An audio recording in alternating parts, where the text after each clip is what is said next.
5 long nights and I'm only on 7. Welcome home, girls and boys. Time to let's play Five Nights at Freddy's.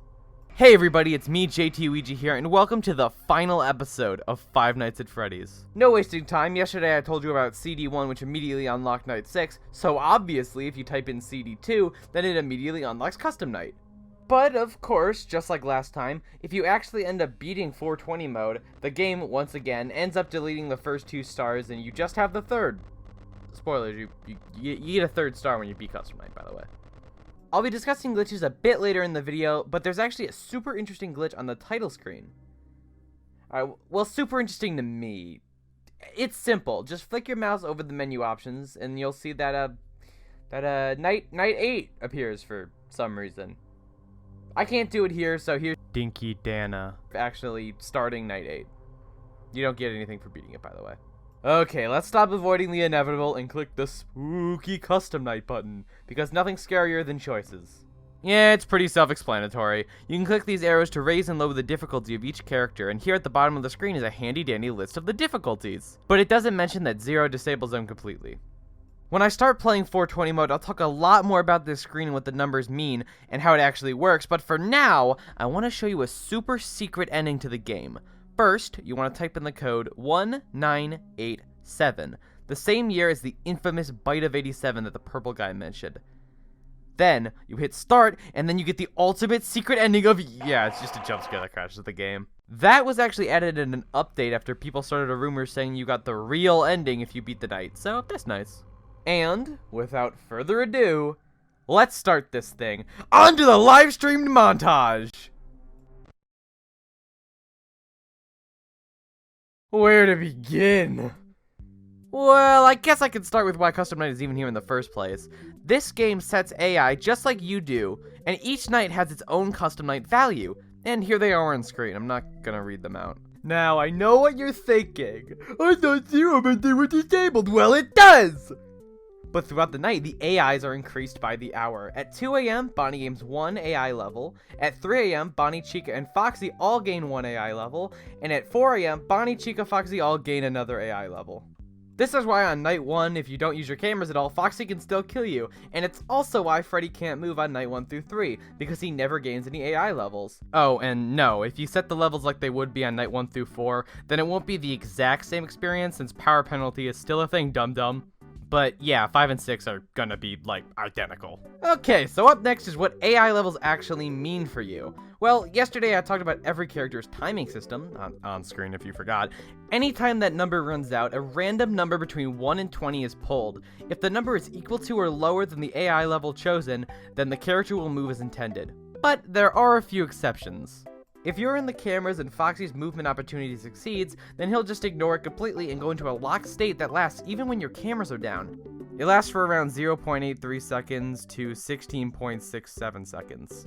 Bonnie and Chica are simple. They either just attack or leave when their next movement opportunity is successful. That's the reason why they sometimes just stay at your door forever on earlier nights. Now, I've already discussed Freddy a ton yesterday, so I'll try and be quick with this one. When Freddy's movement is successful, he'll start another movement timer, but this one's inevitable. Once this timer is up, he'll move unless your cameras are open, just like Foxy. On AI level 1, this timer is at 15 seconds, and as the AI goes up, it decreases till at 10, when the timer is just at 0 and he moves immediately. But all of this changes as soon as he gets to the door. When he gets there, he is no longer stopped by just having the cameras open. You now need to watch him on cam 4B. Now he can only attack if the cameras are up and you're not watching him. And his timers are up, of course. So that means if you want to do anything else, make sure to shut the door. Now, if you ignore all of that and look into the kitchen without closing the door for some reason, Freddy leaves the corner and enters your office. Once again, unlike Bonnie and Chica, he will never pull down your cameras, so if you aren't worried about any other character, then you could just hide in the cameras forever. But when you do bring them down eventually, there is about a 25% chance every second that Freddy will actually jump scare you, so theoretically you could survive, but you'll need dream levels of luck for that to happen. So that's it for the boring technical mechanics, finally. I guess besides the power out part, but I already talked about that yesterday in detail, so just go watch that. Or, honestly, just go watch the tech rules video on the subject. That's where I got all my information from. It's a really good video, and he's gonna make the FNAF 2 video soon. Hopefully soon. Let's talk about the ports. Oh man, have I been waiting so long to talk about the Click Team ports. Obviously, we won't be covering the mobile ports since I did that during Night 4, but we never talked about the console ports, and the reason for that is because they have achievements that mention the future, and as we all know, the future doesn't exist. So far, there is an Xbox, PlayStation, and Switch versions of the game, but they can also be found on the physical FNAF Core Collection game that comes with the first 5 games of the series. So, what are the unique features of these ports? Well, there aren't many since it's mainly just an identical port, but there are more than you'd think. For starters, you can now pause the game. Crazy stuff, I know. Other than pausing to go back to the main menu, you also get access to the cheats menu from the mobile port, but this time you get them for free. You can also connect a keyboard and mouse to the Xbox version, apparently. Probably the biggest thing that comes with these ports, other than the Switch version, I'm not salty, I swear, is achievements. As I describe them to you, I'll have on screen the different details you need to know about it, like the gamer score for Xbox and the trophy type for PlayStation. The first 5 achievements are 1 through 5 Nights at Freddy's. Pretty obvious how you get those, but the 4th night achievement actually has a typo in it, reading 4 Nights at Freddy's. I don't know how that happened. Obviously, what's next is Overtime and No Tampering, which is for beating Night 6 and Custom Night respectively. Next is No Hiding, which is simply just experience a jump scare. Then there are 2 more unique achievements. No Running, which is unlocked by not letting Foxy leave Pirate's Cove during Night 4, and then there's No Laughing, which is similar. Keep Freddy from getting from cams 4A or 4B during Night 5. I love these a lot! And yes, these achievements are the bare minimum of how to add new content to a game, but it's honestly more than I was expecting from Click Team. Side note, if you have any of the cheats active at the time, you will not be able to unlock the achievements. One last thing, you could still honk Freddy's nose by hitting the topmost button on your controller. That's another one off the checklist. Glitches are the next thing on the agenda. When Foxy is running to your door, if you shine the light the exact second he comes in, he'll vanish, but you'll be stuck in a state of not being able to open cameras or turn on lights. Similarly, Freddy's power-out sequence can interrupt Foxy's jump scare. During both Chica and Bonnie's jump scare, you can make it so that they are repeating forever by flicking the cameras up and down. And yes, it works on console. You ever just want to look at your office through the security cams? Yeah, me too. Just switch cameras at the last second before the power out and BAM! Problem solved. Oh, that was an easy one. What's next? Oh, okay, everything else. Okay. Alternatively, I was going to talk about merch in this video, but it seemed a bit pointless and this video is going to be long enough, so maybe I'll do a bonus video about that. In a video by the YouTuber Scruffy, he talks about how FNAF uses sound to help scare you, but that's not important here. What is important here is this clip. And that's an audio stinger when Chica or Bonnie appear right in your doorway. Extended technique on a string instrument slowed down 100%. Here it is sped up. Hopefully you recognize that. The sound that plays when Bonnie and Chica are at your doors is the same weird noise as the one from the trailer.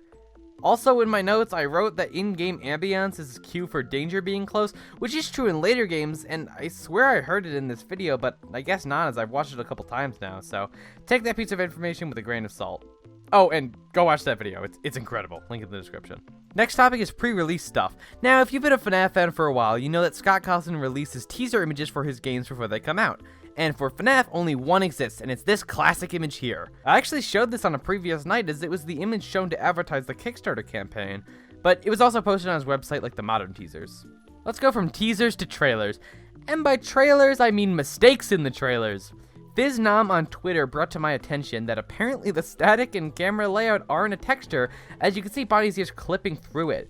It's not really that big of a deal, it's just kinda neat that got unnoticed for 7 years.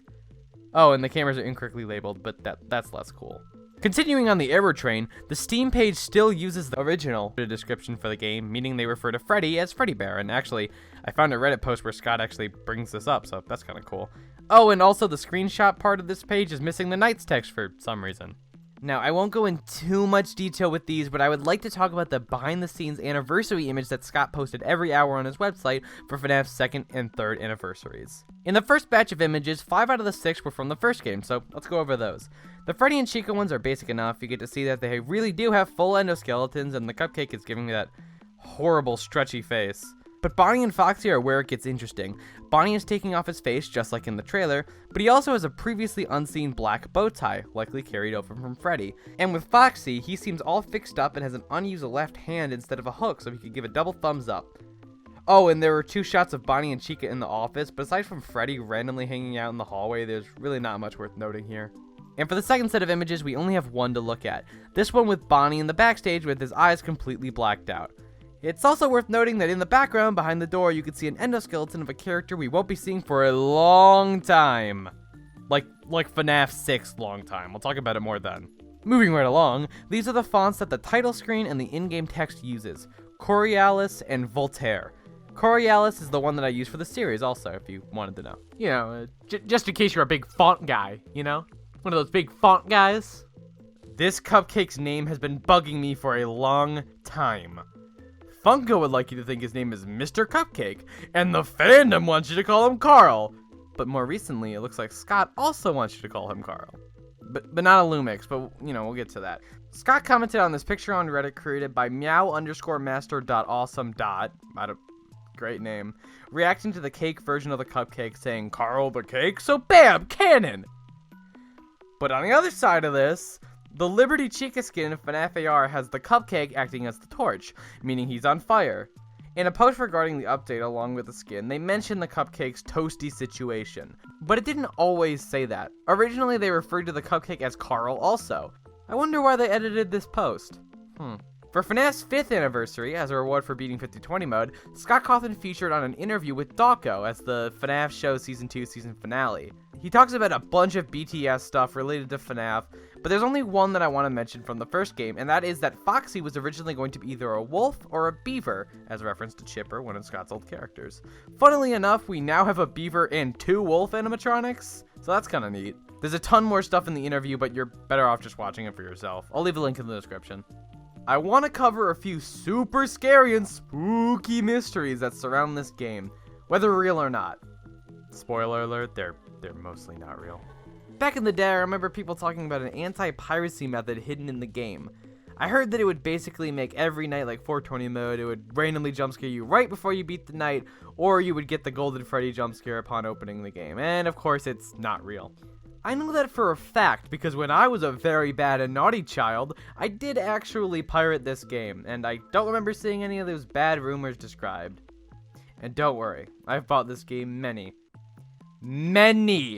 times after that. I'll go over this one quickly as many have talked about it lately, but there may actually be a lost alternative version of the trailer. The trail started on a Google Plus post from Scott of a deleted video just titled 5 Nights. This on its own is interesting, but it goes deeper when you find the first ever comment posted on the original trailer that mentions a previous video and the animatronics having different, apparently scarier eyes. I can sort of see why you changed the eyes from the last video, though. Are you interested? Well, don't get too excited. The story basically ends here when some fans reached out to the same commenter on Twitter asking about what he said. He debunks the whole thing by saying that he misspoke and was just referring to the teaser I showed earlier, as well as the green light endo. Disappointing, I know. But hey, at least you didn't have to wait months for the answer like I did. Nobody's perfect, including me, unfortunately. And that's why I have 2 corrections to make. In the first night, I told you that the phone number with the 888 was changed to the 555, and I also said I didn't know why that happened. Well, apparently, the 888 phone number was a real phone number you could call, and no, it wasn't owned by Scott, so don't call it. The 555 number apparently can't exist, so there you have it. And finally, the last thing I have for you today is a correction I want to make about the newspaper articles, and yes, that does mean I will be talking about lore again. Which is only the second time I've had to talk about lore this entire series, and believe me, that will change very soon. The newspapers talk about a restaurant being shut down, and I always assumed that meant that the current location the game takes place in was being shut down soon, which obviously doesn't make sense since the game takes place in November, and the newspapers say otherwise. But now I believe that this was talking about the location that the withered animatronics came from, the restaurant that became Jeff's Pizza in the book Into the Pit. And also in that book, the missing children incident takes place during that time, and obviously we know the place shuts down, so that makes it an obvious contender for the mysterious restaurant. Okay, I'm done talking for now. Enjoy my winning playthrough of 420 mode, and I'll meet you back here to tell you a few more fun facts, and then say goodbye to this game. Enjoy.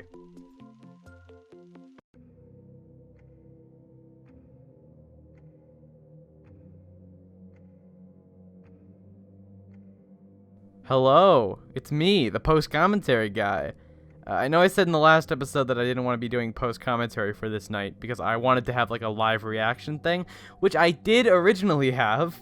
But, you know, me and my friends...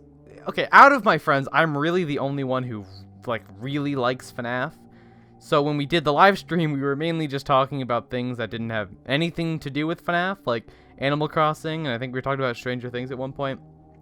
It was entertaining, sure, but not really for a FNAF-based video series, so if you want to see that, I will eventually be uploading the full live stream, as well as an edited-down highlights version. I'm also going to have my, like, initial reaction to beating it for the first time at the very, very end, but you'll see that later. Other than that, I also wanted to change it because I didn't, in the video, explain how to actually beat 420 mode, which I feel is kind of important, as that's what I feel a lot of people are going to be coming to this video for, is how to actually beat the night. So that's what I'll be explaining to you here, without a script, so hopefully it goes well. Now, when I first started playing, I was doing the Markiplier method, which is really bad, by the way, and requires even more luck than the run does now.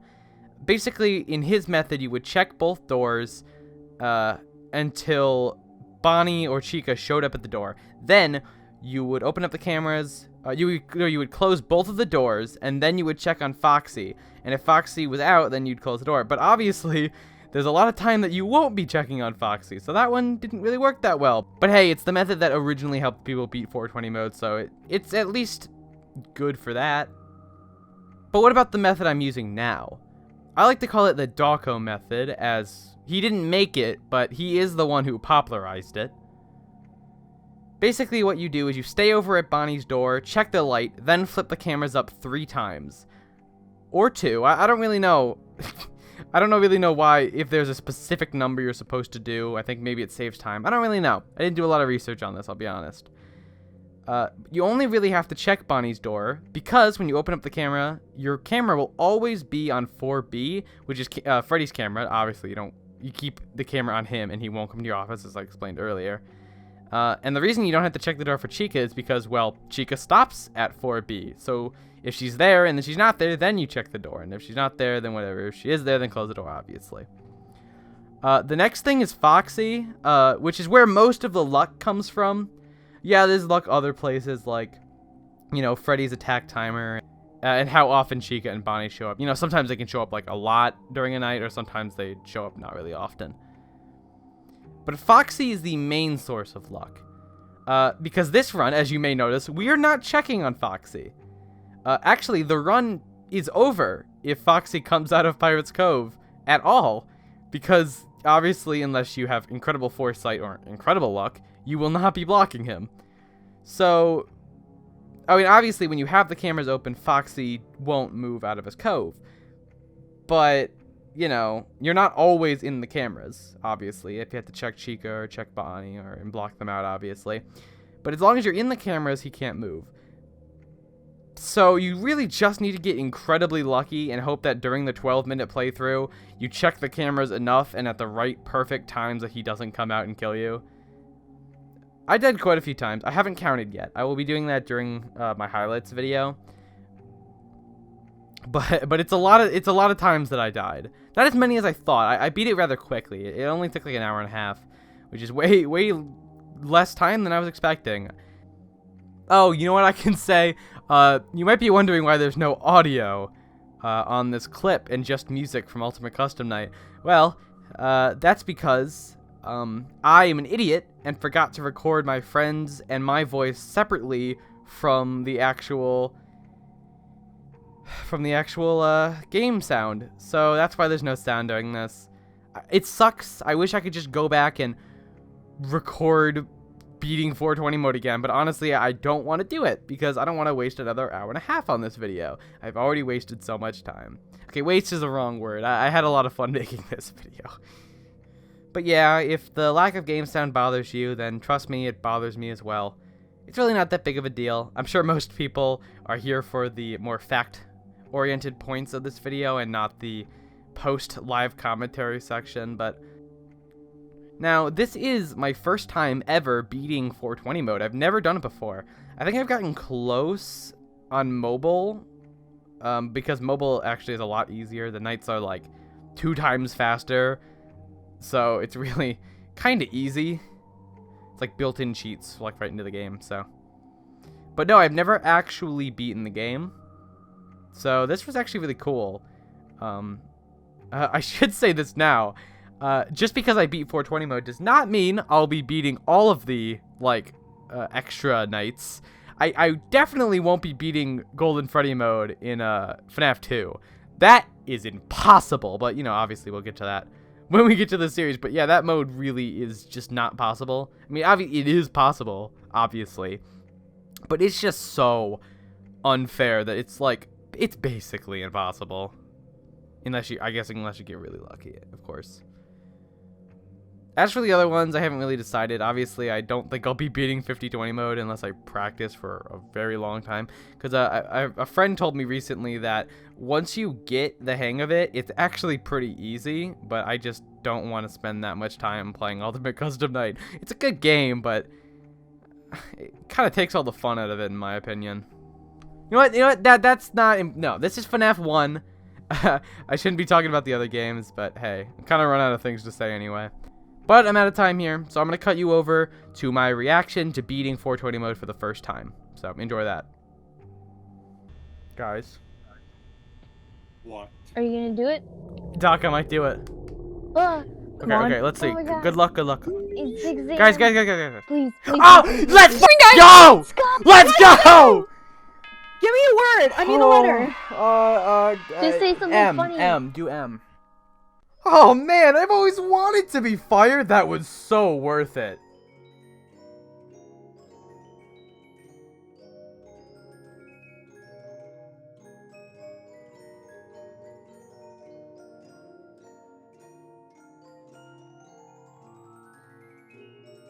And hey, I got this star for all my troubles.